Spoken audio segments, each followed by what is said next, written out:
Hey, Microsoft. Fantastic. Hello. Good morning. This is the Art of Rock. Every Saturday morning, we are here. First and foremost, I would like to acknowledge the Tongva people for being the traditional landowners of the land that I am on, which is Los Angeles, California. And I thank them for their resilience, and I thank them for surviving. Every Saturday morning, we are here. It is the Art of Rock. We talk about keeping going, making music, making connections, gear, dealing with depression, management, the whole lot. It's kind of like Jedi training, but I think Jedi's become a bad word recently. I don't know. I just can't keep up. This is brought to you by Angelspit's Patreon. Many Patreon supporters are here. Thank you. And we're going to keep each other going. And I really fucking mean that, man. Holy shit, do I mean that right now. If you want a nice place online to hang out that's full of musicians who wear too much makeup, like us, but not now because it's Saturday morning, Sounds and Shadows Facebook group. It's incredible. My big happy news is Ice Planet 9000 is officially doing a gig live in LA on December 11. Please keep it free. That's with the amazing auto dealer at the Hollywood LGBT Center of 5.1 Audio. It's bloody wonderful little tiny theater. It's fantastic. Other fantastic things is the Industrial Incisions playlist. Adam, it's so good to see your face in the chat. The Industrial Incision playlist is a whole bunch of industrial bands that you need to know about, plus a bunch that you already know about. So jump on there and listen to these guys and girls and play their music. And if you like them, save them. If you played one track from some local industrial band once a day in your playlist, you are going to change that band. It's going to help that band go somewhere. There's more amazing stuff, which is MTV TV. Non-stop music from the bleeding edge. It's 24-hour. It's on Twitch. It's amazing. I promise you, you will find your new favorite band on that Twitch. It's just great. And if you've got an email them. If you've got a video, email, because they will play it. They've also got a Patreon, and their Patreon is fantastic because we got to keep them going right there. Support them. I want to send a big, huge thanks also to Raziel, who's co-hosting now and always, and Razi, you're fucking legendary. Razi brings the doom. YouTube, Patreon, Bandcamp, Razi's got it all. Check it out. His stuff's fucking brilliant. This is the Art of Rock. Razi, you had some crazy question, and then throw in the question and give me your thoughts. I did, and we're talking live, right? I mean, this is, you just mentioned it.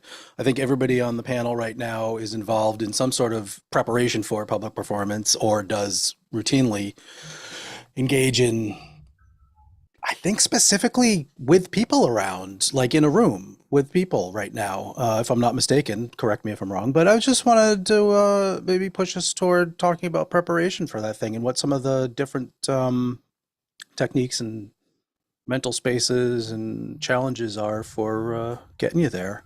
I don't want to start. I know, would I like want somebody you to else start. to. All right, then, Ivan, how about you? You're doing live shows. No, we're not doing them yet, but we're bumping up against so freaking close we can taste it.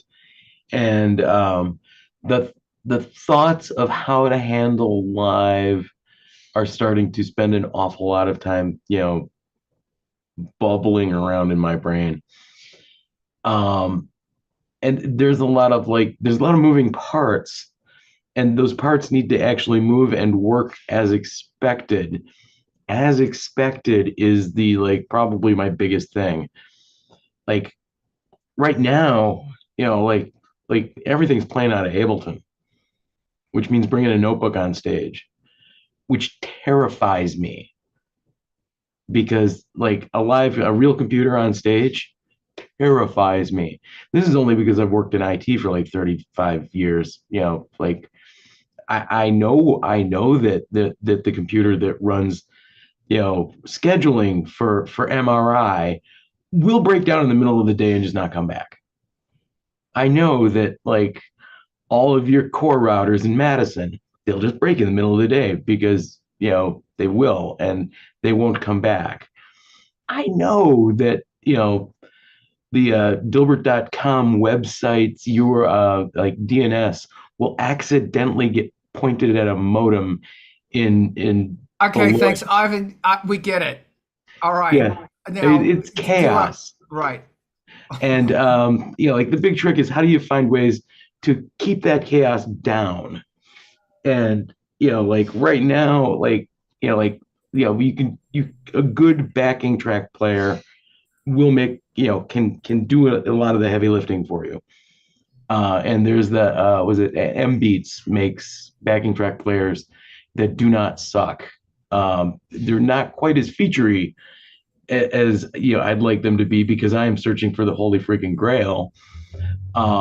Also, like good news, like your like hardware has a low percentage chance of failing compared to a computer. So right now I'm looking at like converting all of the percussion for us to Eurorack. Why? Because freaking Eurorack will just work. Okay, samples. That's amazing. Do you want to keep going, or do you want Razi? Because Razi's chomping at the bit. He looks like he's dying, so Yeah. he's up next. I have thoughts on that. And you've shown your anxiety about a specific aspect of live performance extremely clearly. It is a high wire act. That's the whole one of the major points of going up there and doing it live. Fuck it, we'll do it live. That's the difference between a slick pre-recorded version of something, or like doing everything completely on backing tracks, or doing like an in-store lip sync. Like, these are the lower stakes. The higher stakes are you're going out there and things could go wrong. A couple of things to keep in mind for anybody doing this at this level, which is to say, not an arena show that has sponsorships and people who paid $1,000 a ticket and a fleet of trucks to pay to haul your gear. We're showing up to a club doing some entertainment, and the stakes are low. People want to see you succeed. They want to see you having a terrible time or a good time, whichever their attitude is. You're there to entertain. They're there to be entertained. It's a collaborative thing. And if everything fucks up, it fucks up. Nobody dies. You have a sense of humor about the moment. You reboot your machines. You switch to your backup, which is the same content except on a cassette tape in your dictaphone that's in your pocket, and you take it out and you put it up to the microphone. I don't know. There's solutions. There's ways around this. There's things you can fall back to. And there's just having an alternate couple of tunes prepared maybe to do while somebody who's responsible for fixing this stuff or rebooting does their work. And that can make it even seamless. I mean, there's a lot of ways to approach this stuff. It increases the overhead of preparation. It makes things more complicated by some measure for something that you're hoping not to have to even do. But by the same token, if you work some of those things into your normal set, like here's the part of the set we go to when something dies, you have it prepared, you go for it. The other angle that you're making me think of is I come from the same background where there was something playing the bulk of the tracks, and whether that's historically a DAT machine or an iPod hard drive or a laptop eventually. We ran all of these club style shows with one extra device to hit play on, and they weren't running in tandem. Next level is to have them both running synchronized, so you can just switch over and won't miss a beat. More likely you'll be like, okay, that song just ended in a train wreck, next song, play it off the next device, that kind of thing. I am, however, preparing a show right now that is just my voice and guitar, and that is an interesting other angle, and it's not quite the one that I want to talk about yet, because I think there's a lot more to go for maintaining your electronic pile of gear with this. So let me throw to that, and maybe we can come back to the human factors preparation for performance too next. Thank you very much. Firstly, I'd like to say that my blood pressure is going up. It has nothing to do with you fantastic people. It has everything to do with playing live. It's really interesting. I'm feeling my stressors coming up right now. So here are my thoughts on it. If you are a headlining band, then you can wank as much as you want. But headlining bands usually don't, because they're so used to gear fucking up. And just like Razi said, you will be surprised at how fast. My thing is, if it doesn't fit in the Prius, it's going to be impossible to tour this motherfucker. You will be amazed at how quickly how soon it is, as the gear increases, you start fucking hiring a goddamn van. If you are the opening back band or the second band, everything must be short, small, easy, and compact, because you do not want to be spending a whole bunch. You won't get a sound check, and you do not want to be setting up. Assume everything is going to go late. Assume they will go up to doors. Assume you won't get a sound check. Assume it. If everything you do fits on a table, take the table with you and set everything up. Make sure it is working through your headphones. Again, it will be a blessing from God. Sorry, they're doing work next door. Oh yeah, they're doing work next door. Assume shit's going to go wrong, and assume you're not going to get heard. You're not going to get a sound check. So I would, that's why I say to bands, I always think it's a great idea to start with a laptop, and your backup is your phone. And you know, Rizzy, I love your idea that if shit fucks up, then it fucked it. Yeah, we fucked up. Have bottles along the front of the fucking stage, and if something fucks up, the band has to take a swig. Or something I saw is they had a bra, this great big triple D massive bra, and every time someone fucked up live, they had to wear the bra until the next person fucked up, and the bra made it around the band like 5 times. It was quite during mid song as well. And they'd stop and put the bra on. It was very funny. And you can wear a wig or whatever. But if you fuck up, incorporate it into the show, because you're going to. The thing about a laptop is it fits in a case. And our phone fits in your pocket. So you have something that probably won't break and something else that probably won't break. Option B is get a phone. You know, one of those old shitty phones that you don't use anymore? Come on, Ivan, you've got a few of them lying around. Keep it offline, keep it off everything.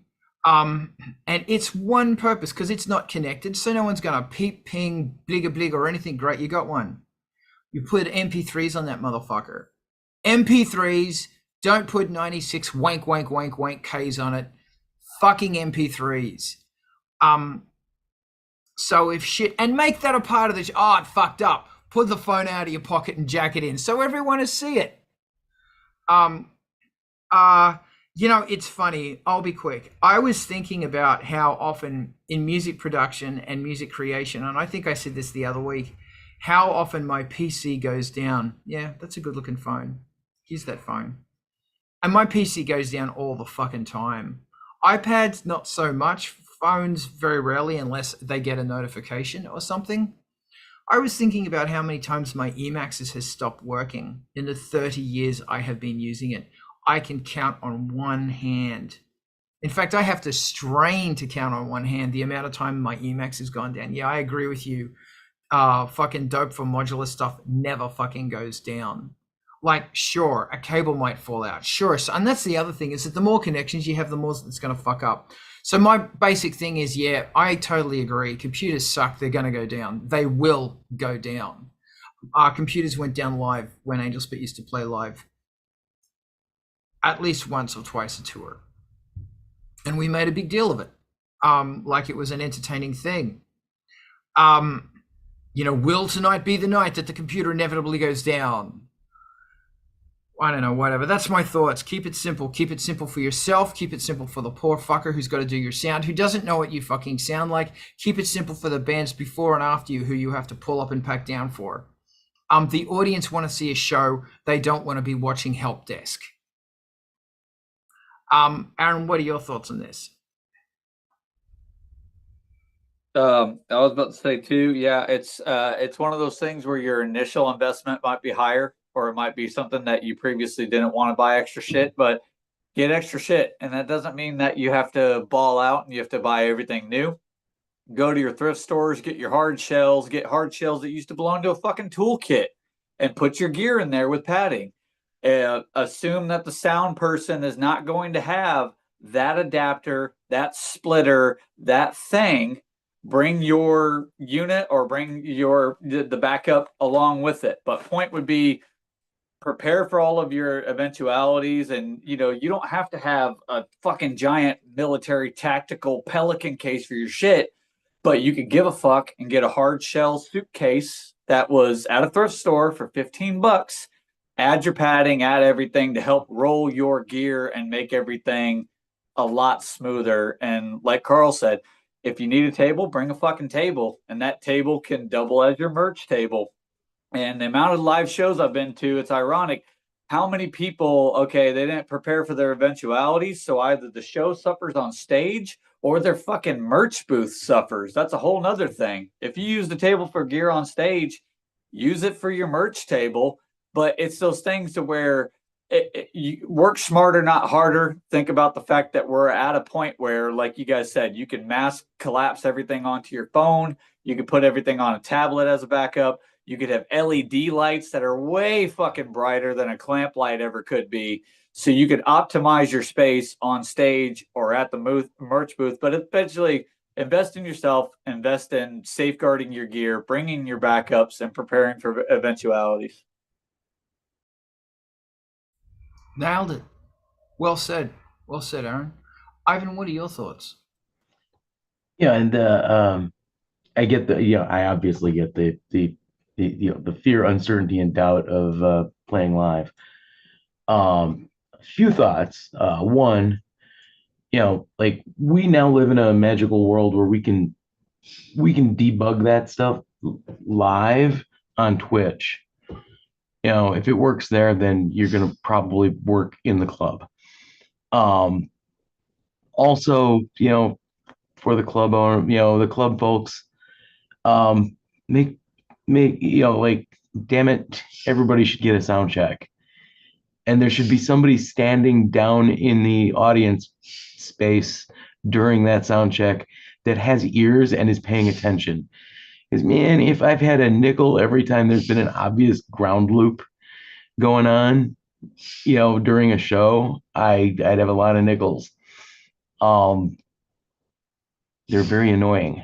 Also, gear failure has been something that has been plaguing everyone for as long as there's been in everyone.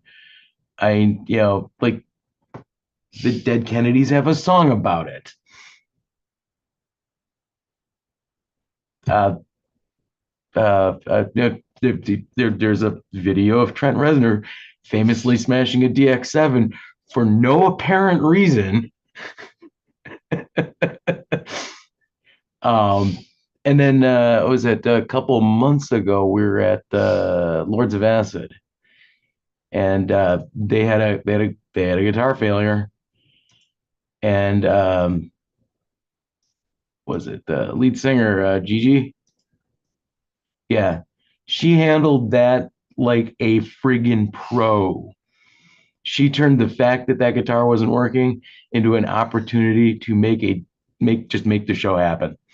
Like, because she does have the advantage of being like, oh, the guitar's broken, we can't play music.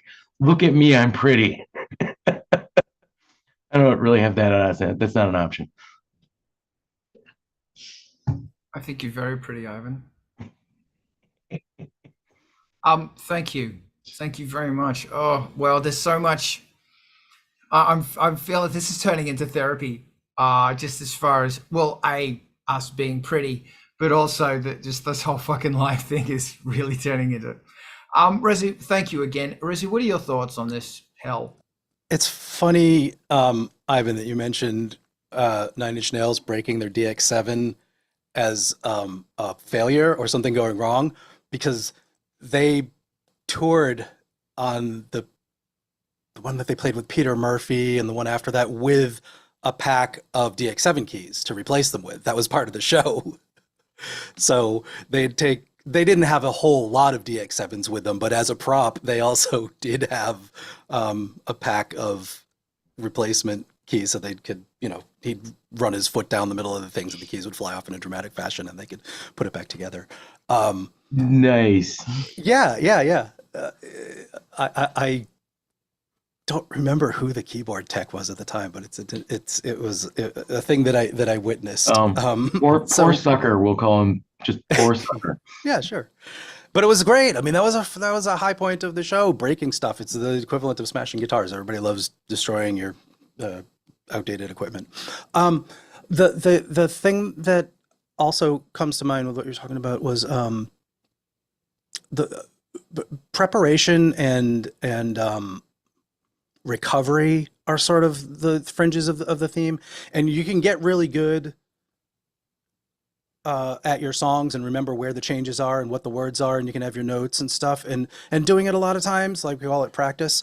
And somebody, Ivan, maybe it was you, mentioned turning on Twitch and doing this as an actual performance, or doing something that causes it to be go time from start to finish for the whole set. Absolutely. It puts you into a different headspace. It reminds you, it motivates you, it forces you to go through the whole thing instead of stopping to drill on the complicated parts. Both of these are important for me anyway, to learn the parts that I thought I knew, the phrases that I thought I had notes and vocals synchronized. I listen back to the recording or do it as a play it through. I can't do that every time. I don't actually know what I'm doing in this section. Drill on that, focus on it, get it good, and then putting it together, has, like I said, start to finish as a whole set, as if there was an audience. There's a whole different thing that you start to learn. And also playing a lot of shows so that when these things do go wrong, you forget a verse, your backing tape stops and you need to switch to a different device, your keyboard powers down or reboots or switches patches spontaneously. You can take them in stride and do something maybe not artful or crafty with it, but at least showbiz, showmanshipy, professional, within your not getting flustered range of capabilities. Yeah.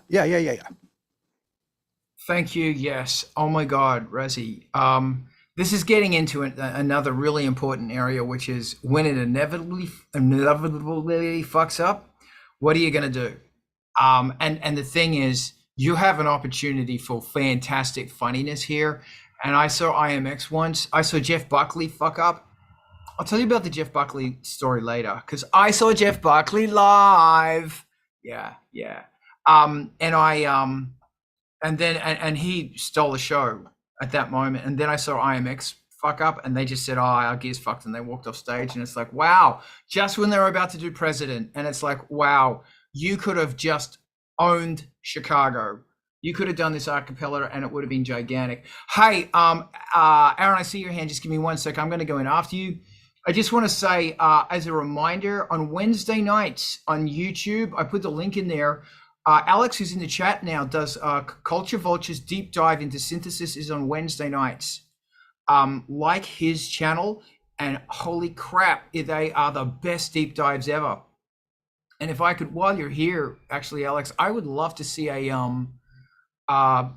chat about bloody fucking all this crap live. I'd love to hear your thoughts on it. In fact, I'm going to give you the linkage. Aaron, I want to hear your face now. All right. I would also say a lot of this harkens to, beyond doubling or tripling down on your gear or all of these troubleshooting methods. I think a big aspect of being live, though, is a lot of stuff stems from anxiety, but just keep yourself reminded that, like, you never know where your new fans are going to come from. You never know if there's going to be, 90% of that room that's like, fuck yeah. And they go to see your recent catalog and then. And it's very rare. Like, I think a percentage is a lot, but the percentage for like douchebags is pretty low. In your head, it's high, but in reality, it's low. There's no one out there that really wants to see you fail. And anyone who wants to see you fail is not your core audience. So they could take the scenic route and fuck right off a cliff. Sorry, I have a feeling we don't have enough fucks in the chat. But yeah, those are my words of encouragement. I absolutely agree, and thank you. That's people are there to see you succeed, and they're there to laugh and cry with you. People want to see a car accident. This is racing, man, and they want to see your car burst into flames as a fiery wreck, and then they want to see you get out and fucking either get in another car and keep going, yeah, or it's all about the fucking fast cars and Mad Max, man, or run to the finish line still on fire and people put you out in slow motion as you roll and the audience screams. That's what they want. I've got a whole bunch of shit to talk about, but I'm quickly going to talk about Jeff Buckley because I saw Jeff Buckley live and I am going to cry because it was one of the highlights of my life. So, not only did Jeff Buckley, because I was in university at the time, this is like 30 years ago. Holy fuck. I went up there with a whole bunch of the uni students, and there were vocal majors, and Jeff was screaming, like full fucking metal scream, and then he would come out on a pure note. He wasn't hoarse, nothing, and the vocal majors were going, "We don't know how he did that because your body cannot do that. There's something going on actually in his throat that is angelic." So Jeff, Mr. Buckley was rocking out at one point, broke all of his guitars. Carl's going to start crying. And smashed his guitars up accidentally. And then out came his tech guy. His name was Monkey, and Monkey was on his hands and knees fixing it for like 15 minutes, and it couldn't get fixed. And Jeff's making a live conversation. And Jeff goes, "Look, fuck this. I'm going to sing you a gospel song." I may have told you this. Jeff starts singing. Because Australia doesn't have black gospel heritage. Jeff's from a black gospel heritage background. And Jeff says, it's really simple. I'm going to sing. You're going to sing it back to me. So it's a call and response. I'm going to sing it out. So like there's 5,000 very drunk Australians singing out the really basic, simple call and response blues thing. Then Jeff starts soloing. And it was absolutely incredible. It was, and it went for like 15 minutes, and he just, everyone was crying. It was absolutely remarkable. Then, unfortunately, his guitars got fixed and on the show went. But by that point, everybody was just in awe of this light. I'm going to pick up a few things here. Back to the anger of dealing with synthesizers. One, like Aaron said, rack your gear. If you can rack your gear, rack it up. Put it in a like Aaron said, actually going to a thrift shop and getting like a work case is a great, that's great advice, because you can actually like build stuff into a toolkit. So you open it up, plug it in, and it's there. Get a 19-inch rack case. So everything, you stick it on a table, that the table you take yourself, you open it up, you take it. Another thing to take is a DI. Have a DI rack. You know, I really hate the B word, but they have a DI rack that I've been using for 30 years, 20 years, still works. There might be some other, okay, fine, thanks, Alex. There might be some other brands, but the one I've got is like 8 DIs, works. And the thing you got to remember that when you go to a bar or a club, the DIs get kicked around on the floor. They're crap, they're crackly, and usually they don't work. If you turn up with a DI thing and you say, stick them in there, that's how you go, boom. You are not relying on their stuff. Even have your own fucking 58 mic, not a regular 58, a fucking 58. That's your mic, which you've spat in. You're not fucking kissing someone else's spit. And that's an issue now, let me tell you. It's your mic, you know the response of it, because once again, when you look at those other mics, they smell like Glen 20 fucking toilet because they spray it with fucking toilet cleaner. And they're dented to shit. So use your fucking 58. I take all the electrical power cables and everything else you need. That will get you to a power source and an audio source 30 feet that way, and you'll be fine. Here's my last piece of advice. It's not, I'm lying to you. P-PAM. Say it with me. P-PAM. P-A-M. P-P-A-M.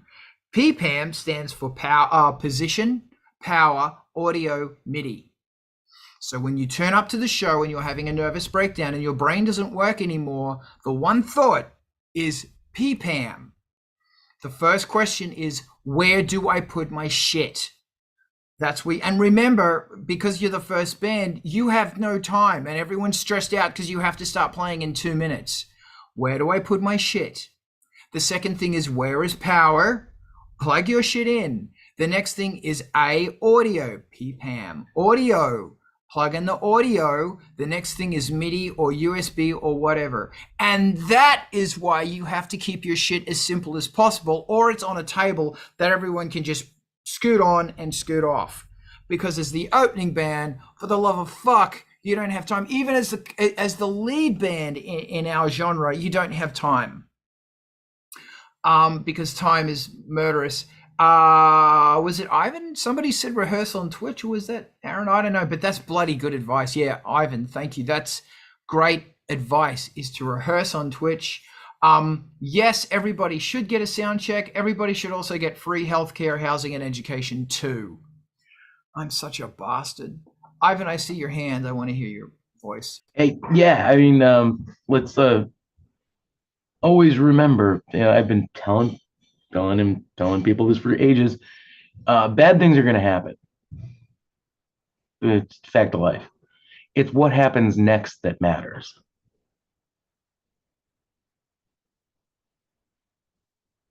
Because how you deal with it,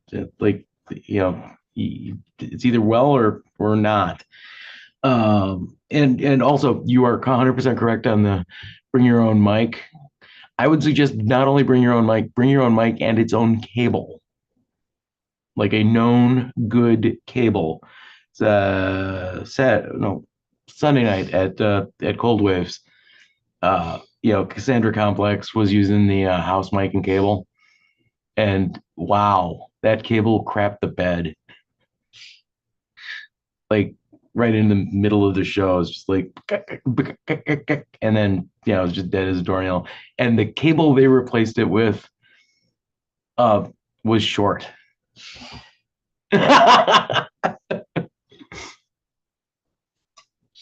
So he got tethered into the corner. It was he looked like he's having a slightly less than good time. I had a feeling they may have done that on purpose.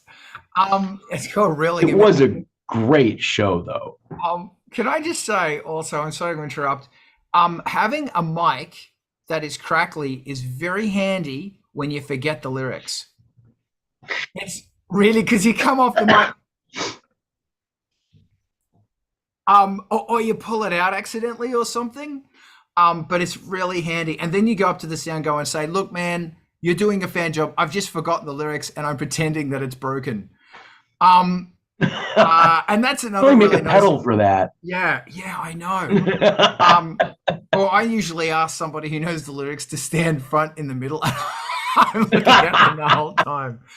Anyway, thank you. Sorry, I interrupted you. Did you want to continue, or do I? I'm trying to remember if there's anything else. Really, like, bad things are going to happen. It's what happens next that absolutely matters, and that is like it runs the gamut of all things humans do. Just don't feel bad about bad things happening, because that's out of your control. How you react to it and what you do about it, that is under your control. All right. Brilliant. Thank you very much. Razi, I want to hear from you. And also, I want to then start getting into what you are actually doing for live. So that's because I got so much fucking bullshit to crap on about with that one. Razi, what are your thoughts? On the topic of P-PAM, which sounds like something fetishy, but I can't really put my finger on it. Or drugs. Or Sounds like yeah, drugs. Sure. Take drugs.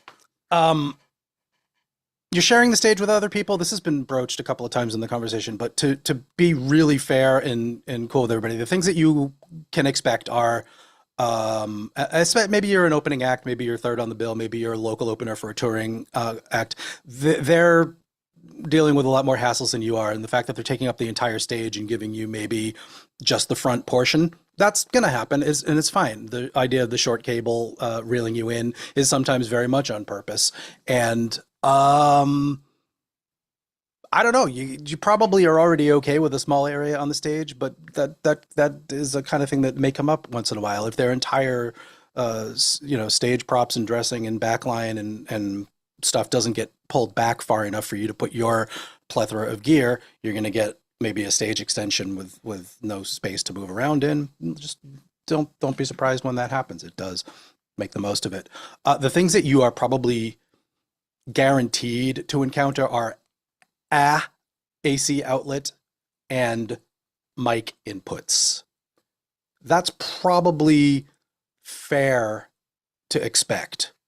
I don't think you're being too demanding if you expect AC power and a couple of mic inputs, but they are XLR inputs. They can be line or mic on the sound person's end, but they're going to be 3-pin XLRs. If you can be prepared to give as few as possible XLR outputs to their inputs on the stage box, that's setting yourself up for success.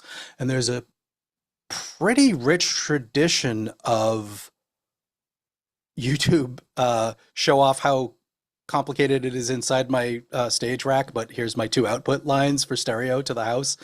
I think it's a little bit much.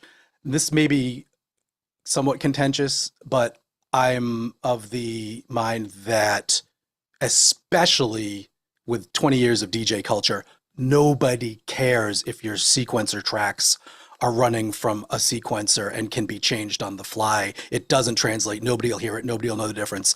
So if you're going to show up with at least the option of a 2-track stereo pre-production thing that you're doing your performance parts that are actually live over, it's functionally equivalent to a fully manipulatable, I could switch to the chorus anytime. Maybe I'll go for the bridge for an extra 30 minutes. Crowd might love it. It's good to be able to do. Not a priority at this point if we're still talking about like how to do this stuff. There'll be a point in your career, probably, if you're lucky, where you realize that it's time to switch to, doing the jam band aesthetic and, extending your solos. So, simplifying your setup down to distill it to something that you can do in these rack cases that we're all talking about, super important. And designing your rack case so you show up and drop it on the table that you brought and you've got your lines prepared. Hand the sound operator a set list, an input list. It just says left, right, or something like that. Or maybe just backing and mic 1 and 2, they're labeled. That'd be nice. So, and maybe a stage plot. If you've got a thing where they can make decisions about where you're going to put your IntelliBeams or your moving head lasers that are going to shoot in people's eyes and your fogger. You give a little stage plot. It'll be helpful. They may say, no, I'm sorry, we're not accommodating. But it's a great way to be prepared walking into these things about the P-PAM, which is what I really wanted to put my finger on, apparently. Knowing where your outlet is, knowing where your XLRs are going to plug in, and if they can accommodate the amount of stuff that you have and the number of inputs you have, they'll know in advance. Maybe you'll even advance the show and be able to tell them this stuff, 2 weeks before the thing. So lots of ways into that. Bless you. Thank you. Nailed it. Aaron, I want to hear your thoughts, and then I'm going to go on a rant. I think this is kind of a prelude to the rant, but I think about the fact that it doesn't matter if you're doing theater or if you're doing a music gig or if you're just doing whack-a-mole grim life shit. Found a way to bring whack-a-mole back in. But I think everybody gets this tunnel vision to where they're like, gotta go, gotta do the thing, gotta fucking travel, gotta grab food, gotta get this. There's all these gotta that lead up to the live show, but then you don't get a chance to fucking breathe. So if you got to take a chance to do jumping jacks in the hallway or arm stretches or vocal warm-ups or something to kind of get you engaged and get you razzed, then fucking do it, or even if it's something silly that puts you in a mood where you just kind of shake off some of the edge of the event, then do that. One of my favorite moments that I've ever seen on camera is Slipknot backstage, and they've got all their Halloween shit on, but one of them hadn't washed his gloves in like 2 or 3 weeks. So they're trying to have a powwow. It's a physical thing. They're literally hands in like a football team, but they're getting energetic and they're getting ready for the show. And he goes, "We're going to go out there. We're going to play an amazing fucking show. We're going to give everybody what they want." Then all of a sudden in the middle of it, he goes, "What the fuck is that smell?" And they go, "I think it's Craig's gloves. He hasn't washed his gloves in like 2 weeks." But he goes, "All right, we're going out there. We're going to fucking rock and fuck Craig's gloves on 3. And everybody goes, 1, 2, 3, fuck Craig's gloves. And they leave. But it's the funniest shit because there's a funny beat in that to where not only do they have something physical that they do, or, even if you're just by yourself, there could be something that you do just to kind of shake off that daily, just the bad energy of constantly just being wrapped around the axle and being riddled with anxiety and being like, "Oh my God, I fucking have to do everything. This is going to be a 23-hour day and I can't fucking stop." You can stop.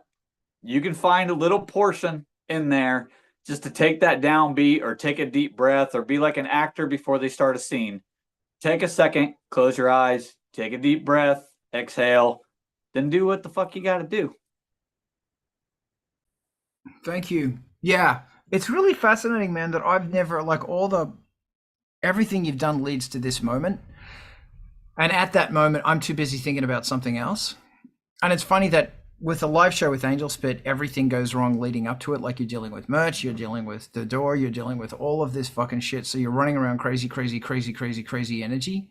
And by the time it's ready to go on stage, your voice is warmed up because you've been yelling all night, only because the music's loud and you can't talk at a regular volume. So you're ready to fucking bring chaotic energy. Everyone's charged. But the thing about Ice Planet 9000 is it's the total opposite. You're wanting to bring calming, chill energy. And that's something in my mind that I'm trying to figure out. Like, if something goes wrong with Angelspit, awesome. That's going to add to the mayhem. But not with Ice Planet 9000. Like, it's, I don't know if you've seen the IT crowd where they have the episode on calm, but and the stress. Yeah, that's, even by talking about it, I feel my stress levels are rising. It's got to be calm. What I will be using live, I've redesigned this like 5 times. It's really interesting that I keep coming back to something like similar. I'm taking 5 outputs out of the blaster beam.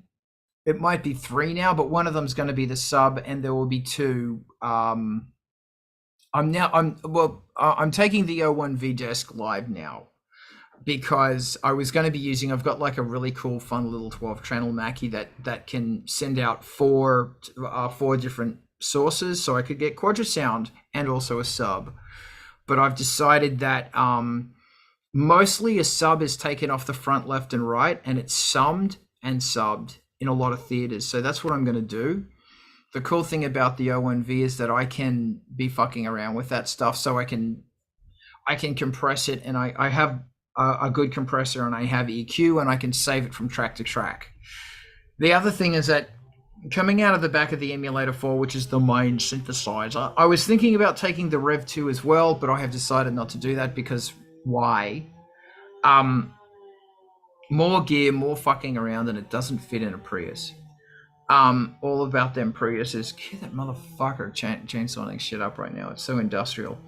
I'm coming out of the Emulator 4. I'm not using any of the effects. I'm only using the effects on the O1V, which are kind of not quite as good. The Emulator 4 effects are actually really good, but the thing about it is I have control on the O1V. Secondly is I'm taking a small, and that's going to be 8 outputs, and those outputs can either be monos or they can be stereos, because you can save all that shit in the O1V, and you can save panning and all that sort of stuff. So you can set up a stereo pan, and you can tell the sound to be bouncing between the 2 within the Emulator 4, so something can be moving around inside the room. In a gig like this, that's the sort of thing you can go with. With an Angelspit gig, probably not. Just because you're looking for mono fuck you in the face power. But with Ice Planet 9000, it's okay to have a sound over there that only half the audiences are getting because it's going to move over there. It's part of the spacey experience. I'm also taking a modular rack, and that's changing every 10 minutes. Because it comes down to what can I do? What do I need? What do I really, really need? And what is going to not fuck up? That in this stage of what I'm doing, there's so many different options, and I'm trying to keep it as simple as I possibly can. And even though the O&V has got 16 inputs, those 16 inputs are now becoming very, they are, the word I'm looking for is limiting. And it's funny, I've come up from a 12 desk, a 12 channel desk, and that was limiting because I've given myself more options. So, and then the last thing is that I've got to mix this in such a way that it's either a stereo gig or it's a 5.1 gig. And the 5.1, I'm not using the one speaker dead in the middle. I'm not going to touch that one. I've just made a decision that I'm going to be using 4 speakers in a sub.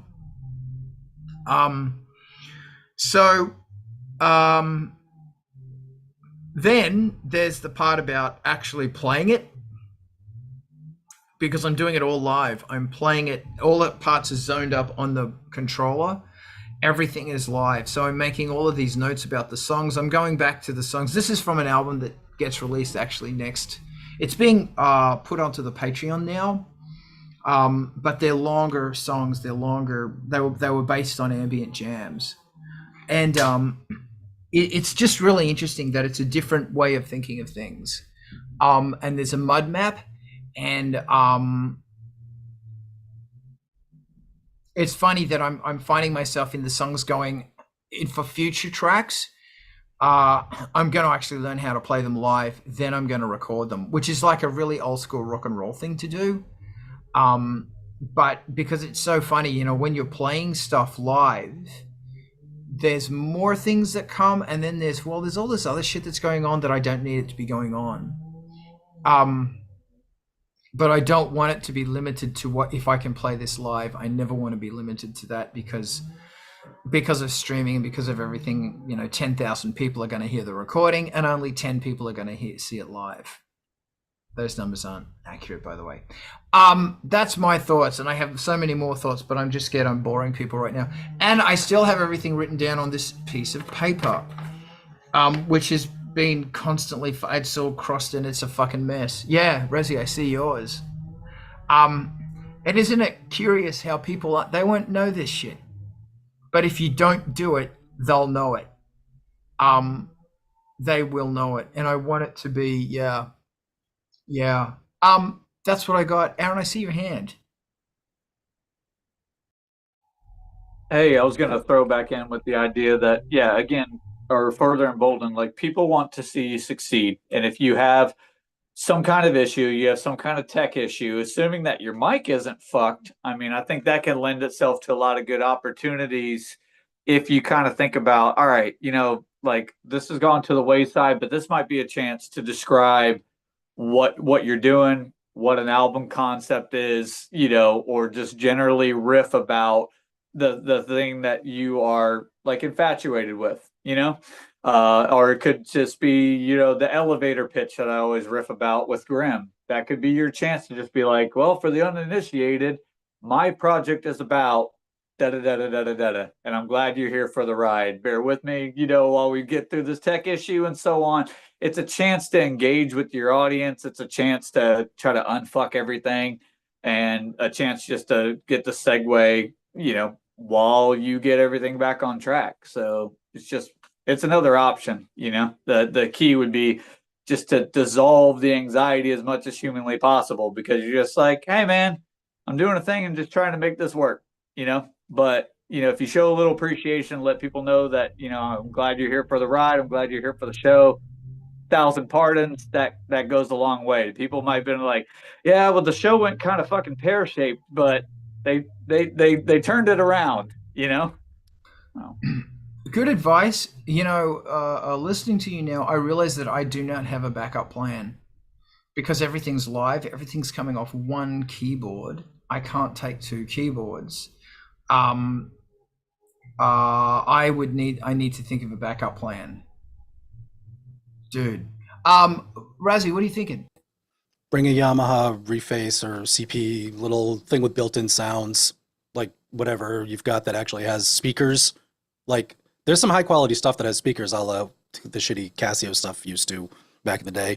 But man, get one of those and put your mic up to it and make the bleepy, echoey sounds for 5 minutes. It's going to be tough to recover anyway. So I don't know, man.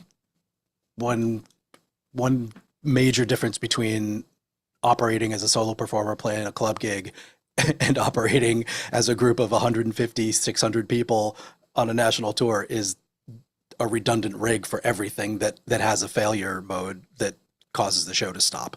You just can't. It's not possible to have a duplicate rig. The Prius concept, the one person doing this concept. So yeah, your failover version has to be something that's not the entire rig duplicated. And there are, build a loop, let it play, go fix your stuff, end the loop, go back to your stuff. I mean, I'm not saying it's easy and I'm not saying that's like natural to do, but there's got to be some shortcut to doing that. Yeah, Brett, audio interlude. That says it well. The idea of the things that are making your sounds, Carl, I'm also really interested in. Like we in another life, the other version of what I did was while going through a Mackie CR1604, I think, into 2 channels. So backing track samples and stuff, and it was giving a stereo mix. Plus we had individual sounds, like each musician, whatever they were standing in front of was also a source. So the house would get backing stuff, and visually, whatever the musician was standing near, they'd get that too, like a group of things. So they'd have a premix of some sounds. That was to sort of keep it simple for the house operator if we weren't bringing our own sound op, to say, musician on the stage left is not heard. There's their knob. Turn it up. That works. I don't know how successful that was. I assume it worked out, but I wasn't in the audience enough to really determine whether that was truly helpful, but it's an idea on that level. And also, like, I want to keep the war stories to a minimum because old man talks about old stuff, but we're talking about like people were loading floppies between songs, people were changing effects settings for their rigs between songs, they were loading patches on the synths to load up, for spreading out the right tones and timbres across the keyboard and samples and stuff. And that is where the failures happened. I mean, all of those things like disk errors or floppy didn't load because you're trying to do it choreographed, which is where I get this idea of now we're moving to, at least both Carl and I are talking about solo performers operating a very specific set of gear.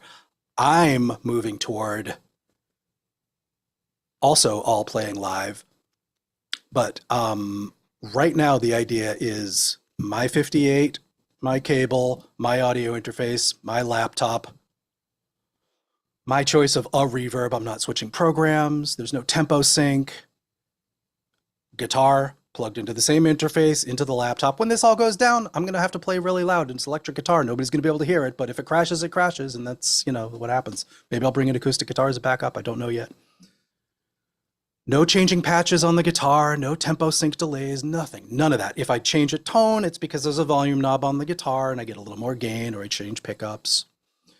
And I'm letting the dynamics of my playing and singing do all of the timbre and patch change kind of shit that I used to do with sending MIDI across the stage through a JL Cooper MIDI merger that could barely send all of the program changes to all of the effects and synths when we hit it. So It's been a long time since I did that crap, and this will be certainly the first time I'm doing this stuff. But hey, it's a challenge, and there's plenty more to talk about the preparation steps for that. But I will defer to my colleagues.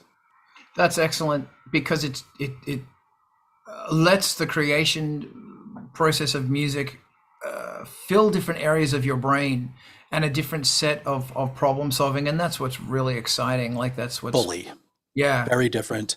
I am learning things about my capabilities that I neglected as a young person, and Yeah. really trying to hone them and refine them, and it's rewarding as fuck so far.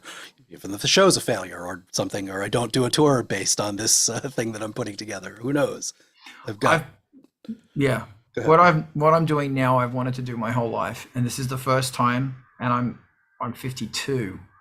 I've been wanting to do this since I was 13. And for reasons and everything else, now I'm doing it. I just got to work on them piano chops a bit. Aaron, what are your thoughts on this?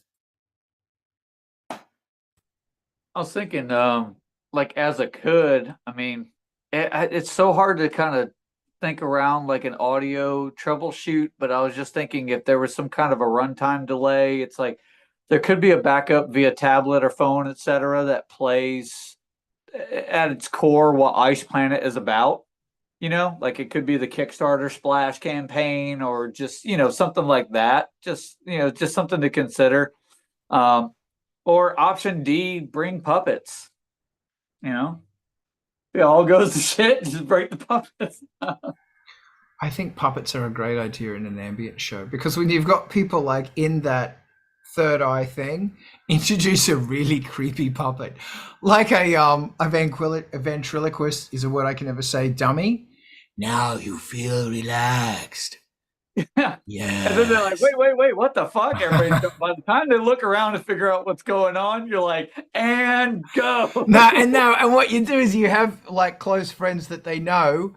As soon as things go wrong, they have to put a mask on, and the mask is the ventriloquist dummy mask, and they're in the audience. So people start turning into ventriloquist dummies. Maybe I should just do that. Yeah. Why not, man? That's a good idea. People up there just puppeteering models and stuff. They have the glass jar ship. Yeah. I love it. Brett, I see your hand. I'd love to hear your thoughts on this. Thank you, Aaron. I don't too much have thoughts as questions. And it's actually for you in this regard. Thinking about backup plans and whatnot. Can you take like maybe one of the sessions in which you're practicing and kind of record that and have it, maybe like when you start the show, you just sit there and start that at the same sort of time and just kind of fade over if you have equipment malfunction? That's actually a really good idea. Because I have recordings of the original improvisation sets. And having one of them on my phone is and that's really cool. Like for example, what I could also maybe do is put that on one mono track and put something else on another mono track, and at least I can now fade between them. Plus I've got a modular set. The little keyboard, I am taking a little Arturia K37 thing that it's got a really fun little built-in arpeggiator. It's also got some controllers, but part of it is going to the emulator 4, playing the arpeggiator in the emulator 4. The arpeggiator is on the on the little Arturia, but the other part of it is going by CV gate to the modular. So the modular is also playing lines. So if shit goes wrong, I still have analog control. Isn't this so funny? When the digital goes wrong, I'm going back to 1968. Another fun fact is that zip disks are, here it is. That's the Ice Planet Master. And if you drop this, it's fucked. I can hear the click of death from here. Yeah. Even if you drop that from like half a foot, no, I think it's about a foot, you fuck them. So I have to have 2 backups of absolutely everything, and one of them has got to be in a different place when I'm traveling. And plus I've got other little fun things, like I have to get a road case for the controller, and they're really cheap, luckily. And the controller's not that heavy. It's an 88 key controller. It's not that heavy. I'm really hoping I do more of these shows, because this whole thing is a wonderful process for my mind. But yeah, Brett, no, thank you. That's part of it. There's actually a thing that I did with the Nosferatu live thing, that if all else fails, I'm going to do that. And that involves using the audience, but that's going to be a surprise. Yeah. Razzie, please talk. And thank you, Brett. I really appreciate that. Yeah, Razzie, Brett, you're sorry. No, it's yours. The idea of having something that is functionally separate from the rig that plays this other thing synchronously is super good. But the idea being that it's not also doing CV to your modular and also part of something that it gets controlled and you need it for other things. Like the thing that's your failover could be just a recording of your set and about the same duration, and you could just, fade over to it. That's the showbiz way to do it. But it's got to be truly functionally separate, so that when something crashes, you don't troubleshoot the other thing. It's not related. It's not even plugged into the same, let's say, AC outlet in a perfect world, or it's on shore power, offshore power on batteries, like it's a laptop. Maybe there's a lot to think about in there if it's going to be truly like a reliable cutover thing. But there's shades of the PowerPoint presentation that runs instead, or the tablet computer backing recording, or a laptop duplicate of what you're playing, or just something that you can improvise on that's an app that does looping and stuff. There's a lot of ways of having a separate thing to jump over to. It could be cool.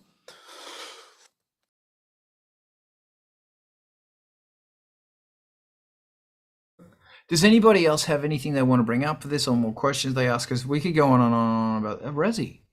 We haven't talked about the specifics of rehearsing and practicing that much, and probably because it's pretty dry and also very personalized. But Adam Neely had a piece that he put out a couple of days ago on one small aspect of learning to independently do two things, whether it be counting and playing a bass line, or singing and playing guitar.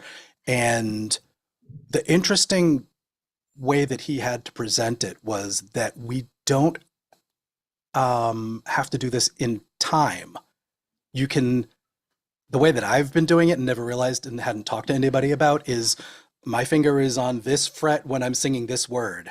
The next change that I have to do, that I miss every time because I listen to the recording, my finger is on this fret on that word. And then in between those two words, I put this finger on this fret. And I think about it in those little tiny, minute, muscular and mental actions separately. Motor stuff and language stuff, apparently being very difficult to coordinate in real time. Just do it like not with the tempo, and learn that a couple of times. And I found that to be a really fantastic shortcut to rough spots. And I've referred to them as, like, I don't really know what I'm supposed to be playing in this part. I've always just glossed over it because mentally it's hard to be aware of. So really drilling down, listening to where you messed it up on a recording, or watching a video of yourself, or hearing the criticism from your bandmates if you have that kind of fortune. Break it down, stop it, take it out of time, do it with muscle and thought separately, and then start building it back up and do it at a low tempo, and then bring it up to tempo, and then play it against the part that it's coming out of and going into, and get them reconnected. And it's a whole process of, it's a lot of work.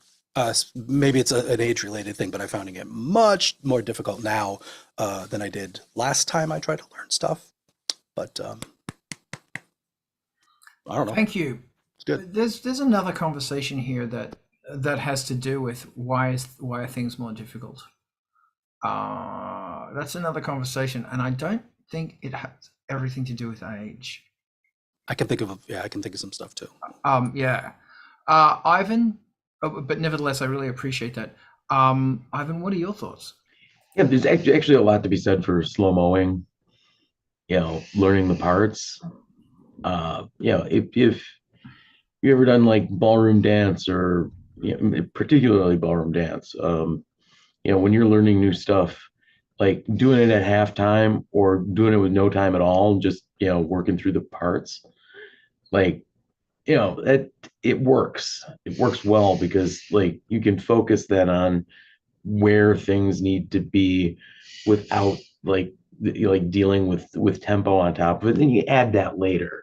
Once you know where your feet need to be, you add tempo and suddenly it gets easy. And yeah, martial arts are absolutely the same boat. You don't just like power through that as when you're getting to know it, because you don't know it yet. You gotta slow down so that you can really like to fully feel where things belong, and that makes a huge difference.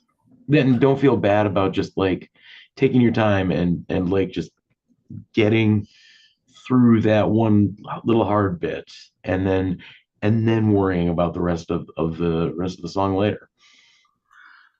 Excellent idea. So just so we're clear, ballroom dancing, Yeah. martial arts, dealing with computer uh, high-end security. Are you into espionage, Ivan? In fact, is Ivan even your real name? I cannot confirm nor deny. Because like the one thing, like as soon as that's Grim, you need to fucking ballroom dance. And you know how they have that smile? Ballroom dancing smile. I think ballroom dancing is an incredible, I'm going to say it's a sport, by the way. It's a sport. Ivan's like, say you find yourself on a marble dance floor. Say your friend is dangling from a wire above a laser grid floor. Say, just in case you need to get in an impromptu sparring match in the side hall of the Russian mansion. I'm going to start calling you Foxtrot. Cha-cha-cha. But no, seriously, I do really appreciate that. And it's fucking great that you do that stuff, by the way, because the wonderful thing about, ballroom dancing and martial arts is that they're art. Yes, they are sports. I think music's a sport. Music is unquestionably a martial art. In fact, I think music's one of the most ball-breaking martial arts there is. Because you have to go through the tunnel of absolute self-hatred and absolute lack of everything, and then bring it. And that's, dude, that is fucking kung fu. But no, it's really wonderful that you do that. And the great thing about it is that when you get into other martial arts and sports, they all relate back to music. Like Razi, you're talking about the rehearsal and that's sports stuff. The muscle memory, it all comes back to music, I think. Which is why musicians should get paid more, free healthcare and sound checks. Yeah. Thank you. We're on a roll and I'm just all over the place. Does anybody else want to bring anything else pertaining to this? That Ivan's a spy. Special Agent Razi. Yeah, Ivan gets voted most likely to have a dry suit sized to fit over a tuxedo properly on the panel today. Yeah. You don't have to tell us. We'll just guess. That's what's happening on the third floor. Holy shit. Oh my God. There's no renovations. You're There's now Igloo Foxtrot. Tuxedos. There's fucking droids. And Russians tied up, screaming for their lives. Go ahead. No, I had something fucking brilliant, and I just now it's gone. Replicating some of the circumstances in which you're actually going to be performing as best you can. We touched on that with the putting it on Twitch or hitting record, but at some point you got to move up off your chair and stand up with a mic or hold it, and at some point you've got to hear it on speakers as you're singing rather than on your cans, and at some point you've got to at least bring it into if you're using in-ears, actually switch to using your mix on the in-ears and all that stuff. Like there's a lot of little laying out your stage setup the way it's probably going to be or the way you're expecting it to be, a little changing over to preparing for the physicality of the space, the way that the acoustics and your body are going to be in the space can make a huge difference to feeling prepared when you walk into it. Okay, that's really, really important because I have been thinking about, I just assumed I'd be sitting down.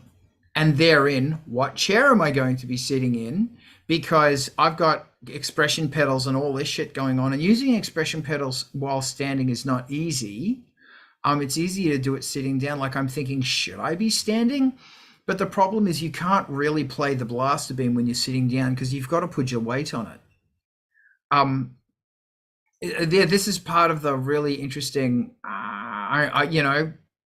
figuring this shit out equation that I don't know. And I think watching a musician sit down and do their stuff is painfully fucking boring to me. I prefer, and I don't know what ambient's like because I haven't seen that much ambient stuff. I don't know. And by the way, Brett, thank you so much for buying the ticket. Thank you so much. I noticed you were the first dude, and thank you. Yeah, I don't know how this works. It's going to be a really wonderful learning experience. And the thing I've got to remember is that I don't know what the fuck I'm doing phase I'm in right now is the most important phase, because now I'm going to come up with thoughts and ideas and solutions that I'm not going to normally come up with because my brain's going, oh shit, I don't know, but we've got to figure this out right now. This is the excellent time for problem solving. It's interesting that I'm just going to hijack this for a minute and talk about me. And my horrible depression is that it's fascinating how dealing with a new set of problem solving with an outcome is really helping with my depression. And it's making me realize that some of my depression, I'm speaking personally here, is possibly from inactivity, boredom, and every day is exactly the same. So when there's this thing going on, it's really helping me push forward and to think differently. It's all about that thought, man, I'm telling you. Maybe that's too much information. I don't think it is, because a lot of people are fucking really chuffing their way through depression right now. Do we want to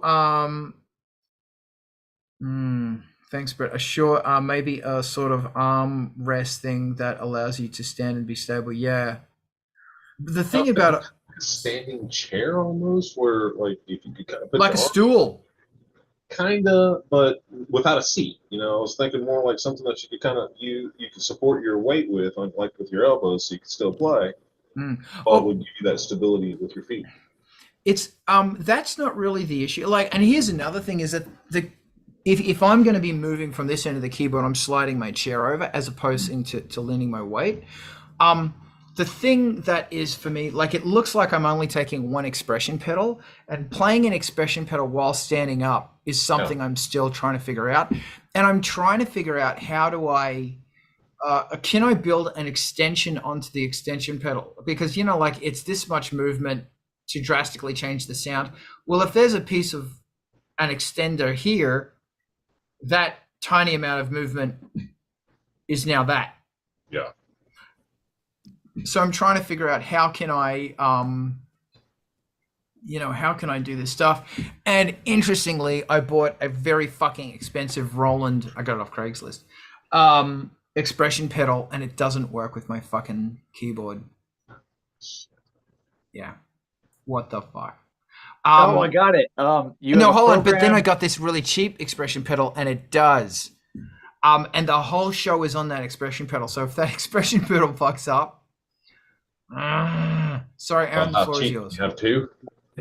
Yeah, right. They are. You can mount. True. You can mount a laser pointer that intermittently hits the pedal, and Frank hits the pedal. That's excellent. Now, should I be paying this before or after my Monty Python organ interlude music? Either or. I know. Maybe during. Yeah, if Frank hit that pedal, it would go down. Yeah, it would be full tilt bully. But I do like that. I do. That is a great idea.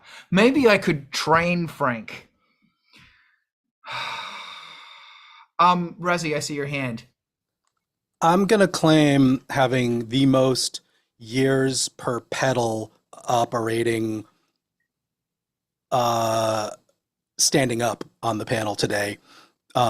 Even though I disassembled them a long time ago and they're not together right now, you will get used to the range.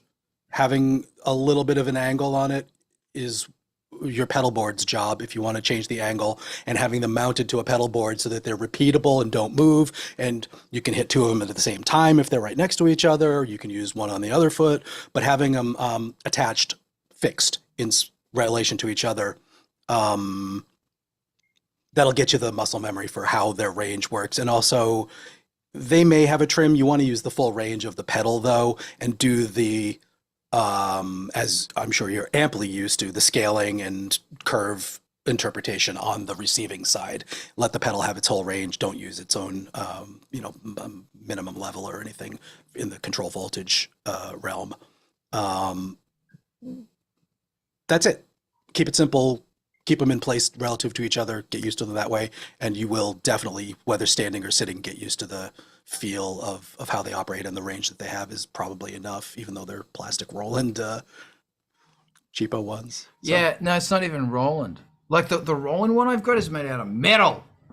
Yeah, I have a couple of metal de-armament volume pedals, not the bigger, huge ones. Yeah, and I have a bunch of crybaby wahs, and they all have their own weird range. You get used to it real fast. Like it just works. It's a it's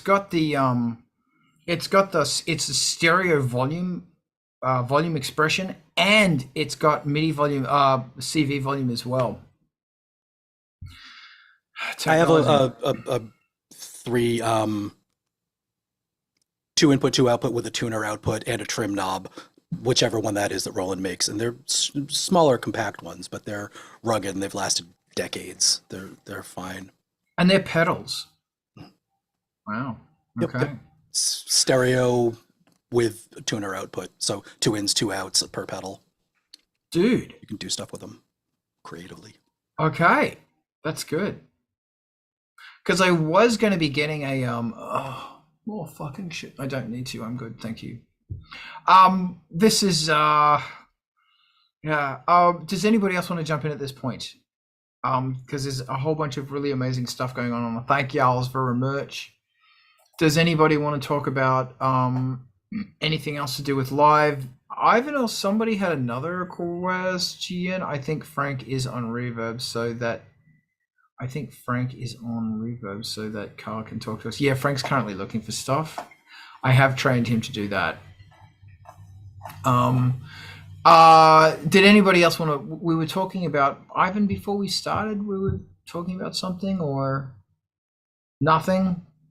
No one? Marketing? Okay, go ahead. Yeah, no, so I passed out a lot of Oh yeah. the QR code stickers last weekend at Cold Waves. Thank you. Like a lot of them. So, and they're hanging up in places in the metro and the hotel, and it's going to be an easy sticker to run into down there. Excellent, thank you.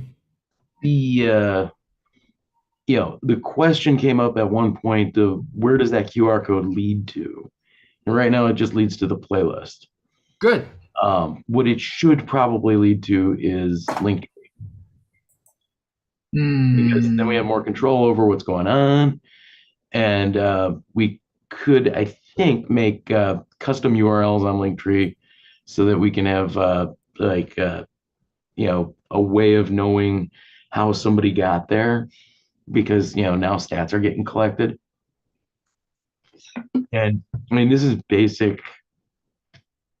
It's embarrassingly basic, like internet marketing 101 that I just ignored knowing better than when I made that because I was just in a rush to get it done.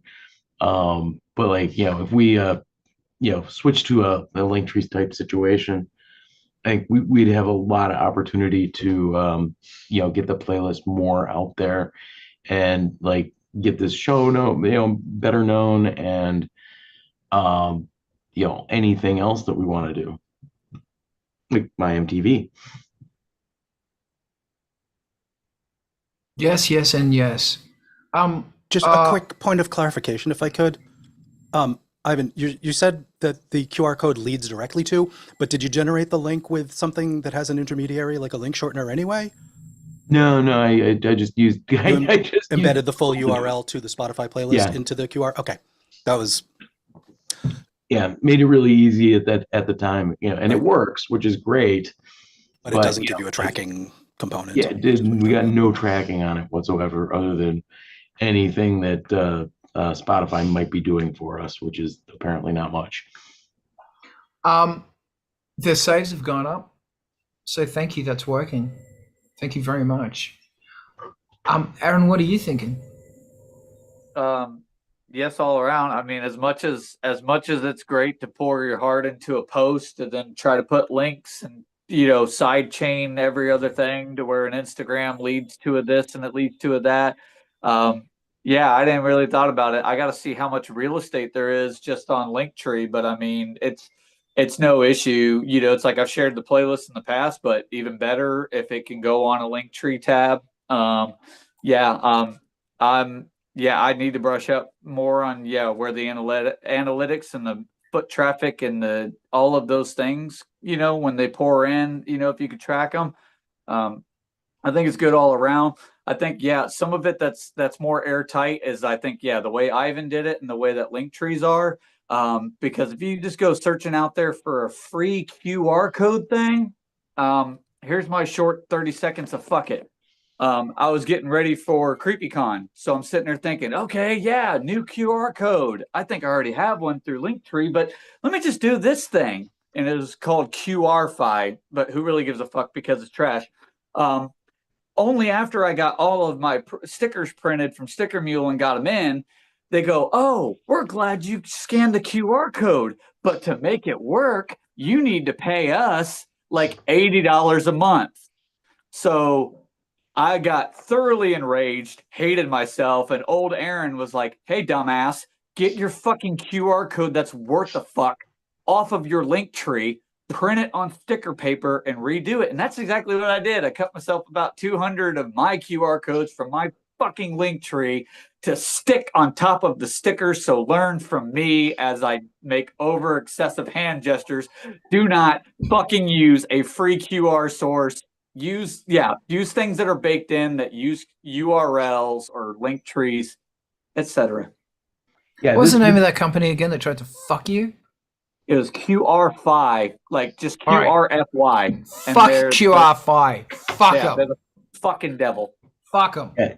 If you just need a QR code for to a URL, like Google will just do that. That's where this came from. And it's rock solid. That's not gonna probably be changing on us. Like, to tell the truth, for it to change,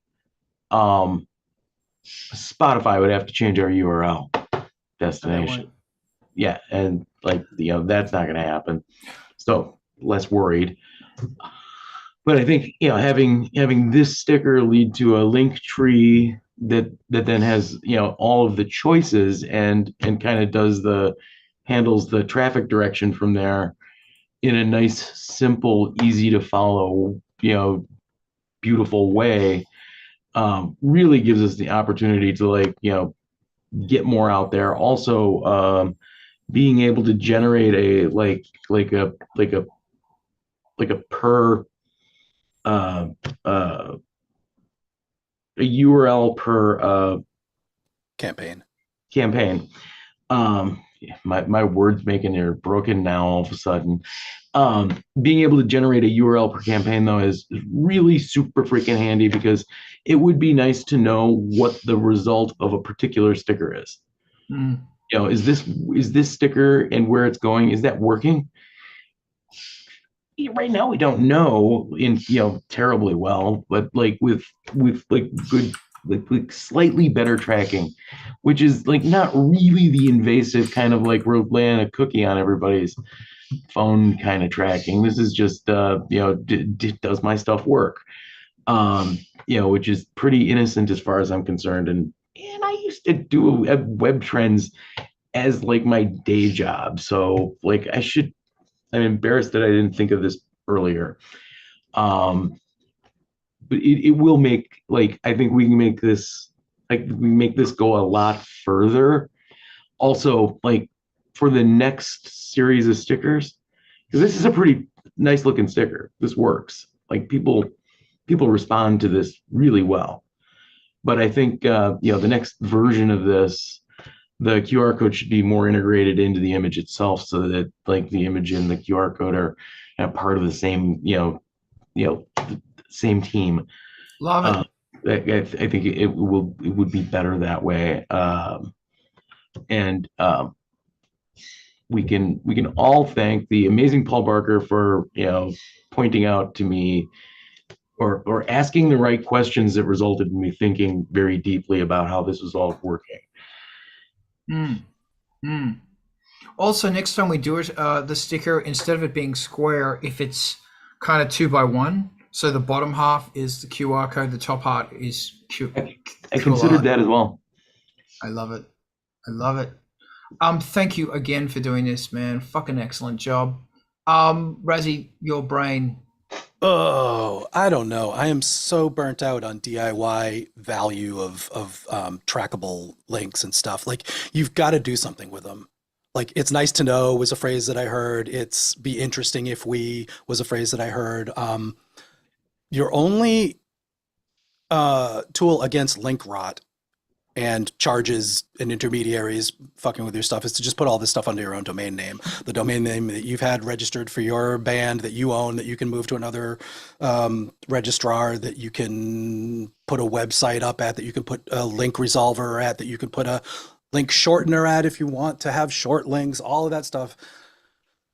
Avoid the intermediaries giving you new charges, surprising you with going out of business, consolidation, expiring your links. It's like a pain in the ass, but it's future-proofing. And then what I really wanted to say, as Ivan was talking about this stuff, is like, have a plan. If you're going to bother with a lot of this heavy lifting, have a plan going forward that involves looking at the metrics and deciding what to do with them. I don't do this. I'm like preaching wrong like here. I cannot do it. I would love to have a team of people that can handle this for me, but it is deservedly expensive to really involve somebody who can make good decisions. Yeah, make good decisions based on what the data coming back from where these links are coming from is. Obviously, it could be as simple as I put these all over the US. I had X percentage in these cities. Those are the cities I tour to. That's the kind of stuff you can do with it. It's awesome, but you've got to have that plan. You used to, be very involved in how I got to watch how Trek Bikes handled this sort of thing. I got to watch how Midway Games handled this sort of thing. I got very involved in how Midway Games was handling that sort of thing.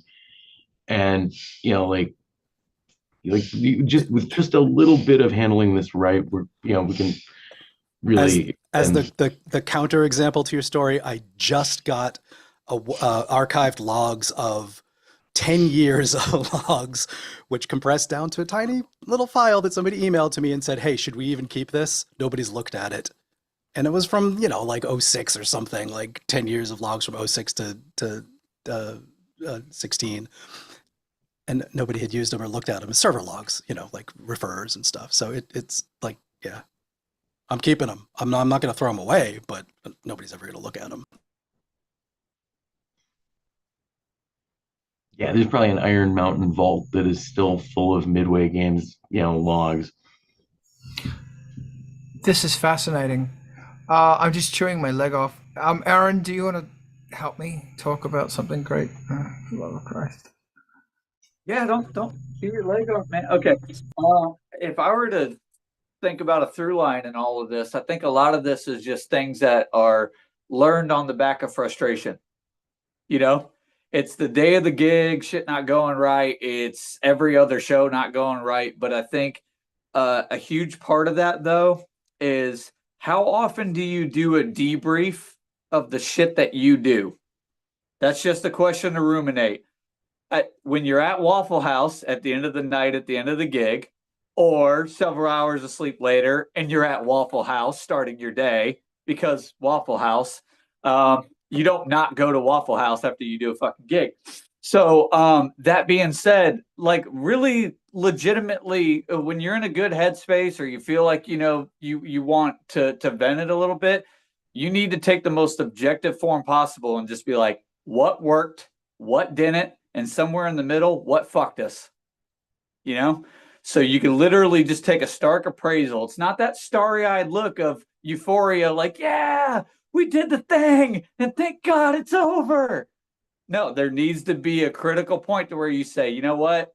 It's fucking note time. It doesn't matter if it's a voice record or just record on your phone. It's just literally, let's pro-con the situation here so you could always improve instead of just being, you know, like I said, your default subtasker just being like, well, thank fuck it's over. That's not really servicing you and your project. I absolutely agree. Razzie. Maybe this will wake you up. This is the thing, one of the ones I was talking about. But what I wanted to point out was not the multiple inputs, but if you look deep inside there, I don't know if you can see how much fuzz and 1980s, I don't know what that is. Maybe it's club residue, maybe it's rehearsal space residue, but it's full of goodness. These are the ones, multiple inputs, trim knob, extra output for, you know, feeding something else like a tuner or something that isn't affected by the volume. And you can tell by their age that they are old. That's all. Just wanted to mention those. FV60s, I don't know if they make them anymore, but just for example of a cheap plastic one that's served me really well. Thank you, Ivan. You know what I'm thinking right now? Do it. No, this is good. I want you to find out where they are and how much they are. But I've got yeah. I think we can more deeply converse on this on Discord. Okay. Because like go we ahead. need to get this all like set up and in the right order and do the right things, and then boom, it'll work. The difficulty I'm having with this is that I've already got it set up. So as much change as I could make from the pedal side, the better. And yeah, it's so much fun. Yeah. Isn't it amazing how we, in the product of making rock and roll, notice I just said the product of making rock and roll, we're going from promotion to QR codes to expression pedals in a breath. And that is something very good about, you know, what we do here, is that it's the whole goddamn package and it's just you. Although I will say that it's oh my God in heaven. It's great that I totally forgot what I was saying. Yeah, just fucking keep plugging at it. Yeah. Okay, does anybody else want to jump in?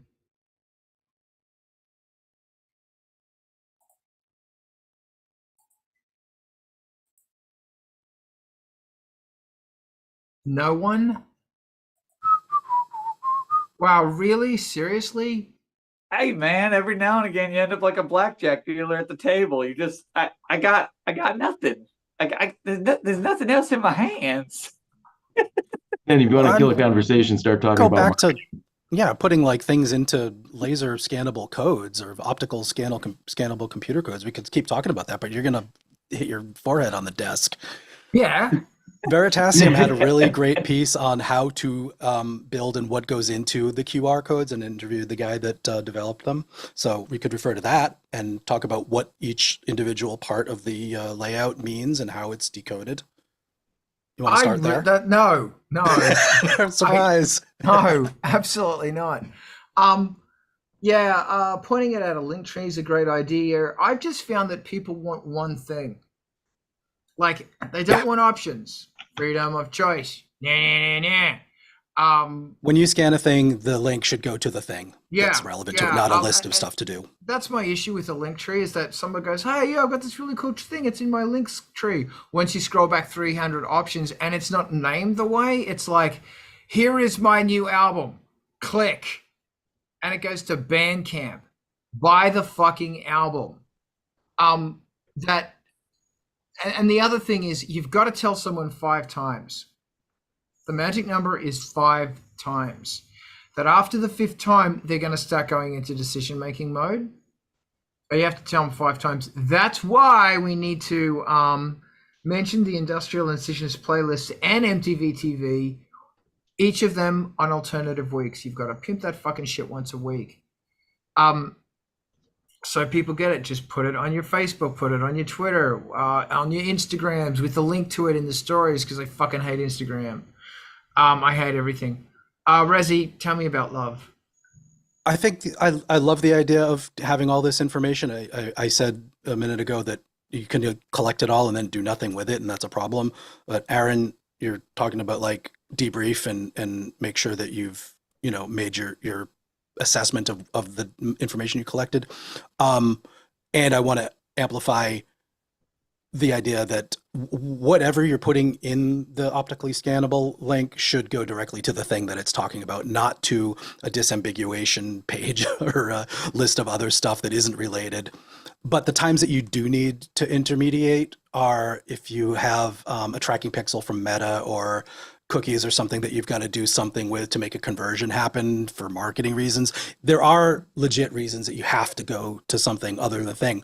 Make sure the thing that you're landing on, though, if it has to be an intermediary and not the destination, like the video or the playlist or the song, can play the song also, or is about the song. I mean, if it has to be a landing page or you have to use a URL shortener to capture some metrics, keep it all designed and relevant. That's what I was talking about owning some of your own properties there and not using third-party things at every turn whenever possible. You have control over what it looks like and the branding and the experience that people get. And the experience is super important above all, because the idea isn't to be collecting stuff, it's to be getting people to do the thing that you're telling them about anyway. So don't let that get in the way. Yes, I agree. Ivan, I see your hand. All right. I know it's definitely tedious. Nobody wants to do marketing. Raise your hands if you don't want to do marketing. I don't want to, but we do need to. Like, we got no choice. Like the label's not going to do that for you, even if we were assigned to one. But I mean, we do live in a good world now where like a lot of those tools are available in ways that 20 years ago we couldn't have hoped to even come close. I definitely would like to remind our viewers, like our video, reach down, hit that like. You just do that really quick. Everybody will be a lot happier. Also, our playlist on Spotify is the Industrial Incisions is super good. Like that is car driving music, par excellence. And my MTV, it's great. Especially when you're working your 8-hour day, during the day, and you just need some background music. Boom, they've got you covered. Meanwhile, I especially for folks like us and anybody that's doing music, take a moment to just pay at least a little bit of attention to what Damian Keys is saying on YouTube, because like he does know what he's talking about. He maybe spends a little too much time talking about TikTok, but like generally speaking, he's got some fairly good ideas. So it's worth paying attention to what he's up to, because his good ideas might result in you having better ideas or good ideas, or it might level you up. I think I'm running out of things to say. I think the things you said were fantastic, and I thank you. Aaron, what things do you have to say? So in the spirit of redundancy, and just kind of patching into what we're talking about, I have a notepad that is on my phone, and I have a backup that's on Google Drive that is all the hashtags for all of the things. It's a pocket core 10 to 20 hashtags. They seldom deviate. All I got to sweat is copy, paste, and occasionally come up with a new one just to tack on the end. But the point would be to build the algorithm to grab a hold of that, So, because you don't want your hashtag to change all the time, right? You don't want to go hashtag fucking blue, orange, green, pineapple, bird, none of that shit. You want your core hashtags, and it doesn't matter if it's 10-second teasers, 30-second sprites, new releases, whatever you're doing. You want to keep inundating it to where you have more and more shit out there. So hopefully by the time somebody goes to Google search your thing, that you have the majority of that page. And I'm happy to say Grim has quite a foothold to where if one of my hashtags is a through line, it's Grim Reaper for hire, that is fucking searchable. It's findable. And, but it's sure as shit ain't for a lack of trying, because it's all over Instagram, click clack, TikTok, whatever the fuck. Okay. Whatever you're using, use those core hashtags, have those saved, and also have them saved and have them saved. So you don't have to think every time that you're doing a fucking post, dark wave, ambient, industrial, acoustic, you know what I mean? You have to think of every single thing to tag on this post. Just have your pocket roster and add a couple extras on the end. But again, it's an algorithm thing. It's it's a searchable thing, but yeah, I'm done waving my hands like a madman. Fantastic. Somebody jump in because I'm dealing with a bot. I didn't raise my hand about not liking marketing with much enthusiasm, but like there's an organic way to do this stuff too, like in the passive sense where you are improving your SEO and doing your marketing as just part of your daily course of activities. And I would like to think that being part of this show, it has an element of that, doing stuff that is truly intrinsic and growth and inspirational and has some value beyond just sending out a message, hey, my stuff exists, and building your habits around that. It's not a technical, here's how to do marketing kind of answer, but it is another way of bringing more breath into the idea of profile and presence on the internet, telling people stuff, being there. Yes. Kick that bot. I don't know fucking how to. I can't fucking left click on the little cunt. I don't know how to. I don't either. Oh, well. Anyway, Aaron, Minor talk to me. inconvenience. I was going to say, in tandem with that, it's interesting that it seems like there's quite a lot of times to where people are like, it's almost like somebody like they went down on the floor, somebody gets the defibrillator ready, pow, then they hit it. That's the analogy I think of in my head when the people come to self-promotion or examining their marketing. They go, fuck, hang on, stick with me, pow, and they're trying to like bring this thing back to life and re-garner interest. But yeah, like Razi was saying, you could have a lot of fun with it depending on your approach. Maybe you don't like to get on camera and blab about shit. Maybe you don't like to put on a Grim Reaper mask and act like a complete power tool. But you could do a voiceover. You could, right? There's a million coulds out there, but that garnered with the tools that you have, with your QR codes, with a fuckload of hashtags that don't change or seldom change. You could chain all these things together instead of constantly being in panic mode, being like, oh, fuck, I got to promote the new thing, defibrillator, and keep trying to jump it back to life. Yes. Much love. I'm actually going to call it. I think that we should have another one where we focus on all this stuff because it's really important. It's not fun, but the thing about it is you've got to do it your way. There's got to be a way that you do it, and you got to figure out what that is. And it's great, every time I listen to you, Aaron, I always go, yeah, I could try that too. Okay, I want to thank everyone for joining us today. Here and joining us today. That's my new song called Thanks for Joining Us Today. It's amazing, as indeed I am amazing because I'm the amazingator. It's what I do. Amaze people with my amazingness. Everybody here is amazed. Sound off if you're amazed. Fucking A. I was muted. Yeah. Yay! Yeah, that's the Carl effect. Razzie, as always, thank you for co-hosting. It's a pleasure. You are the Thank you for having us. Muad'Dib. You are the desert mouse whose shadow something in the moon. Yeah, thanks. MTV TV is where we're going to raid to very shortly because it's bloody amazing. If you've got a video, send it to them. They will play it and people will see your music. It's fantastic. It is free, amazing publicity, pimpage, do it. And like I said, click on that goddamn link because it's enlightenment, you bastards.